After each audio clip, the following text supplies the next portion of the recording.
Hello বন্ধুরা, good evening. Tanushree আবার একটা মিনি ব্লগে সবাইকে স্বাগত। দেখো, ট্যাঙ্কির পিছন থেকে আমার দেওর বেরালো, তার পেছনে ছিল আমার ভাসুর, বর আর আমার ছোটো কাকা শ্বশুর। কেন ছিল বলো তো? বাড়ির পেছনে একটা বাগান বাড়ি রয়েছে, ওখানে এত বড় বড় আম ধরেছে, আর বাগান বাড়িটাতে কেউ থাকে না আর কেউ আসেও না আম পাড়তে।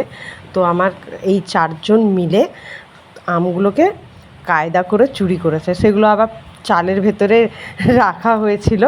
তো ওগুলো আজকে বের করে দেখে যখন পেকে গেছে, তো সবাই মিলে ছাদে বসে কেটে খাওয়া হবে। তাই ছোটো কাকি শাশুড়ি বের করে এই যে কেটে ফেলেছে, এই যে খাওয়াও আরম্ভ হয়ে গেছে। তার সাথে সাথে মেঘের ওয়েদারটা দেখো, এত সুন্দর লাগছে, বৃষ্টি নামবে।